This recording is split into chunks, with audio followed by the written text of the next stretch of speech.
Hello and welcome to the next Tutor to You catch-up session for Edexcel GCSE 9-1 Business. In this catch-up session, we're going to focus on the last part of Specification Reference 1.4.1, which links to the options for startup and small businesses. And this session, we're going to focus specifically on franchising.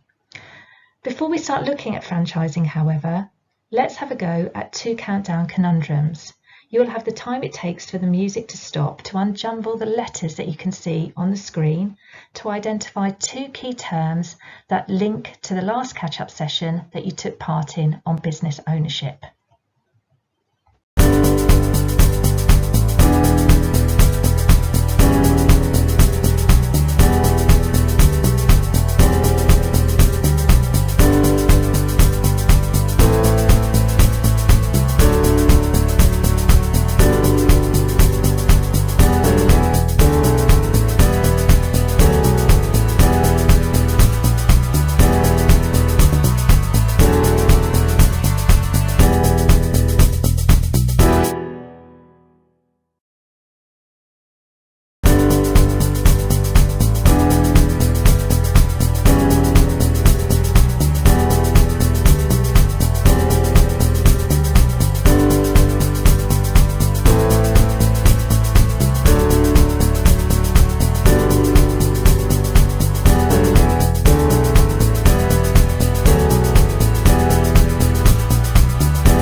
Okay, let's have a look at the solutions.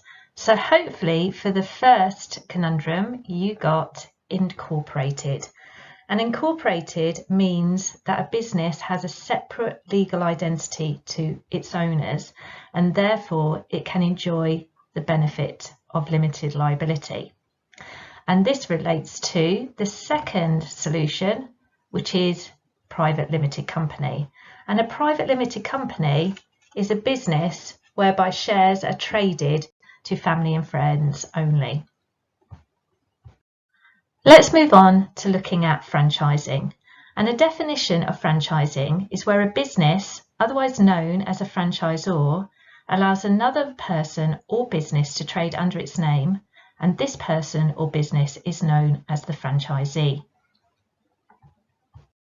Some key features of franchising include the format of the franchise is used by the franchisee when setting up the business, including its products, marketing, and a specific location is given to the franchisee to trade from. Entrepreneurs therefore do not have to come up with their own original ideas, and this therefore reduces the risk of business failure because the franchisee will be trading under the franchisor's name. The franchisee, however, therefore has to pay a fee to the franchisor for the right to trade under its name and use it. And this could be very expensive dependent on the type of franchise that the franchisee is taking up. The franchisee will also have to pay a percentage of its revenue to the franchisor each year, and these are called royalties. Here are some common examples of franchises that you are probably aware of, and a lot of franchises relate to the fast food industry. So we have Subway, McDonald's and Domino's. For the exam, you need to know the key features of franchising as well as the advantages and disadvantages. This slide specifically focuses on the advantages and disadvantages linked to a franchisor. Remember, a franchisor is the business that allows another individual or another business to trade under its name. So the first advantage for a franchisor is that it allows expansion without the risk. The risk of setting up another franchise outlet falls with the franchisee because the franchisee would have to cover the costs of the new franchise outlet and have to work hard to generate revenue. Secondly, the franchisor would receive regular income from royalties, which remember is a percentage of the revenue, not the profits. Thirdly, the franchisor would retain control over major decisions that are made within the business.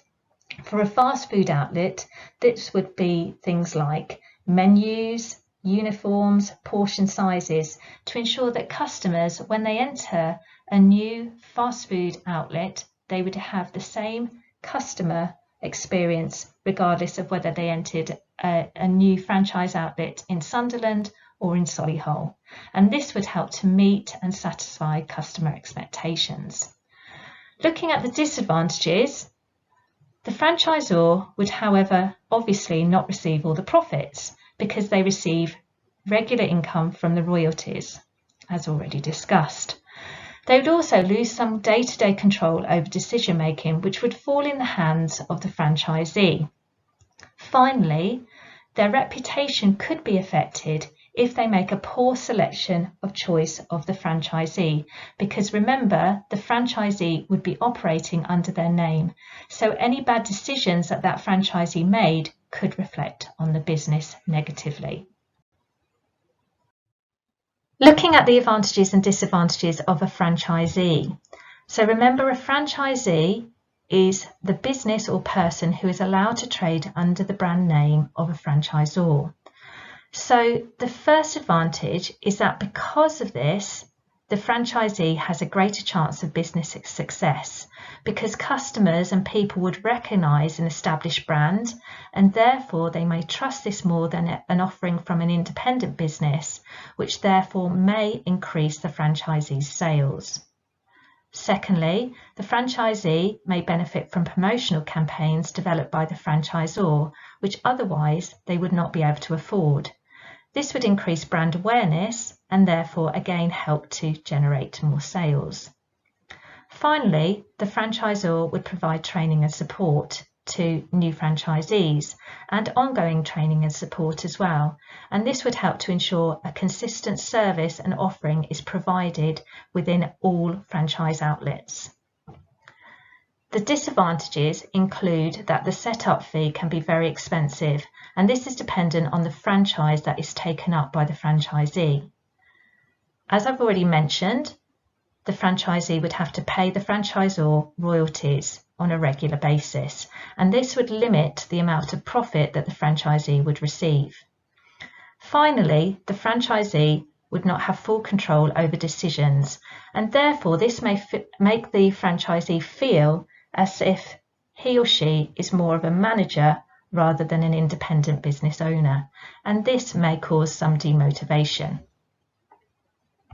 So let's have a look at some exam gold. Franchising is one of the best ways for an entrepreneur to set up their own business, as there is a significant reduction in risk operating under an established brand name rather than setting up as an independent business, which people and customers do not recognise. Once the entrepreneur has developed the skills, therefore, in running their own franchise, they then could go on to set up their own business at a later date if they wish to, where they would have complete freedom to make their own decisions and keep all the profits for themselves. And obviously, this ties in with the disadvantages of running a franchise operation for the franchisee. However, it is worth noting, particularly in evaluative comments in your exam answers and when you're reading case studies that are linked to franchises, that not every franchise is a success, and franchisees should do their research and choose wisely before they invest and pay the setup fee to set up a new franchise outlet for that particular franchise operation. So we've now covered the theory that you need to know for the exam on franchises. So let's have a look at an exam style question. And similarly to the sole trader catch-up session, we're going to look specifically at an explain question. So explain one benefit to an entrepreneur of starting a business by buying a franchise. And a similar question to this has been seen on the 2019 paper. So remember the key principles for answering an explain question. Identify a point that answers specifically the question set. So in this instance, the explain question is looking for one benefit. Once you have written your benefits in the first sentence of your response, you then need to go on and explain that benefit with two linked strands that explain the point you've made. And you are flagging to the examiner that you are making a strand through using connectives such as this means that, therefore, which in turn, or as a result. And there are others that you could use. These are just a few examples. Remember, your strands must be interconnected, logical, and make sense to the question that is set. Okay, so what I'd like you to do in a moment is pause the video and have a go at either answering this question in full or planning a response to this question. Now, every explain question, as you know, is worth 3 marks, and therefore you should be spending just under 3 minutes answering this question if you've chosen to write it out in full. Once you've had a go at this activity, then please restart the video.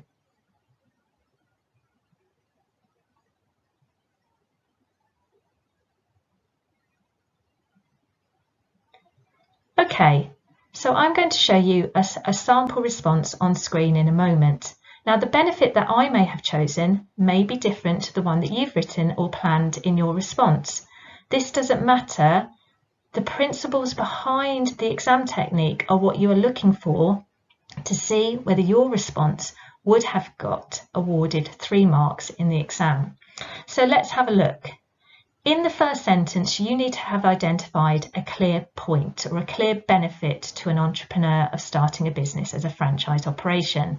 So I've written the entrepreneur will be trading under an established brand name. That's clearly a benefit.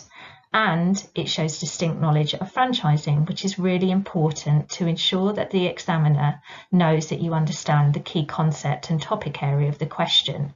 There is never a need for you to define any key terms in an explain question. The only time you'd ever define a key term is when you would be writing an answer to a define question. As a result, customers may be more inclined to buy from a business they recognised and trusted. So this is development of the first point here. So under an established brand name, as a result, so we've got a nice connective there, customers are more likely to buy from this type of business. This means that, so we've got another connective that is flagging to the examiner, we have another little strand in our answer, that there will be less risk to the entrepreneur of business failure when buying the franchise. So clearly, if you read through this answer again, you can see that there is a point, there is a second sentence which shows a clear interconnected strand explaining the point that has been made in the first sentence, and then there is a second interconnected strand in the third sentence developing that point and explanation even further. As I said, you may have come up with a different point. What you need to do is check that you have a distinct benefit, that you have explained that benefit in the second sentence, and ideally you have a third separate sentence using connectives to flag to the examiner that you have a second linked strand so that 3 marks can be awarded. So let's just recap over some of the key information that I shared with you in the catch-up session on sole traders about explain questions. Remember to keep practicing explain questions, as 6 of this type of question will appear in each paper that you will sit in the summer. This equates to 20% of the marks, and therefore this type of question is very valuable and important, and therefore it is really vital that you accurately answer explain questions every time. Really take note of whether the question is asking for and explain a benefit, a drawback, an advantage, disadvantage, way or method to ensure that your answer fully focuses on the question that has been set. So finally, just to recap on 1.4.1 of the specification, which links to types of business ownership. You've been looking at sole traders, partnerships, private limited companies and franchises over the last few catch-up sessions, as well as unlimited and limited liability. Types of business ownership is a very commonly assessed topic area that appears in the examinations, and remember, you need to know the key features and the advantages and disadvantages of each of those specific and different types of business ownership that are listed in the specification. It's therefore really important that you revise each type of business ownership carefully as even if there isn't a distinct question on business ownership, every case study included in the exam papers will be based on a specific business context. Demonstrating understanding of the type of ownership in your answers can help you gain marks for application. So for example, a private limited company, if you talked about limited liability, that is relevant to that specific type of business ownership, and dependent on how you use that in your response, you may get some marks for application. So even if there is not a specific question on this particular topic area, using this information within your responses can help you to gain those really important application marks, which many students struggle with accessing in the exams. And this concludes the catch-up session for franchising, and also all the catch-up sessions on 1.4.1, the options for startup and small businesses.